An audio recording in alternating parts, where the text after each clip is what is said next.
ഞങ്ങൾ രണ്ടുപേരും കൂടെ ഉണ്ടല്ലോ ടൗണിലേക്കൊന്ന് പോകാൻ വേണ്ടിയിട്ട് രാവിലെ മുതലേ വമ്പൻ പ്ലാനിങ് ആയിരുന്നേ. രാവിലെ കുറച്ചധികം പണികളുണ്ടായിരുന്നത് കൊണ്ട് പണിയെടുത്ത് ക്ഷീണം മാറ്റാൻ വേണ്ടി കുളിച്ച് ഫുഡൊക്കെ കഴിച്ചൊന്ന് കിടന്നുറങ്ങി എണീറ്റ് വന്നപ്പോഴത്തേക്കും വൈകുന്നേരമായി കേട്ടോ. എന്നതാണേലും ഇന്ന് തന്നെ നടത്തേണ്ട കുറച്ച് കാര്യങ്ങളൊക്കെ ഉണ്ടായിരുന്നത് കൊണ്ട് പോയേച്ച് വരാമെന്ന് വിചാരിച്ചു. അപ്പോൾ സന്ധ്യ ആവുന്നതിന് മുന്നേ വരുവാണെങ്കിൽ ഈ മാസത്തെ റേഷൻ ഒന്ന് വാങ്ങിച്ചുകൊണ്ട് വരണേ എന്നും പറഞ്ഞുകൊണ്ട് അമ്മച്ചി ബാഗൊക്കെ തന്നു വിട്ടിട്ടുണ്ടായിരുന്നു കേട്ടോ.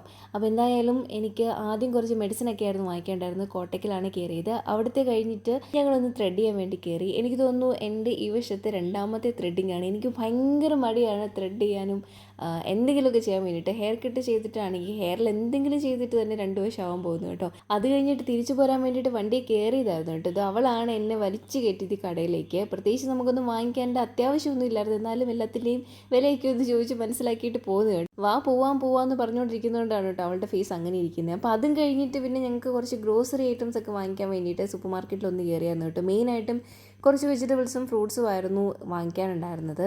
ഈവനിങ് ടൈം ആയിരുന്നതുകൊണ്ട് തന്നെ നല്ല തിരക്കുണ്ടായിരുന്നു കേട്ടോ. എന്തായാലും ഞങ്ങൾ കഴിഞ്ഞിറങ്ങിയപ്പോഴത്തേക്കും ഏകദേശം സന്ധ്യ ആവാറായി. വീട്ടിൽ നിന്ന് ഇങ്ങനെ തെരുതെരെ വിളിച്ചുകൊണ്ടിരുന്ന കാരണം ഞങ്ങൾ പെട്ടെന്ന് ഇങ്ങനെ പോന്നു കേട്ടോ.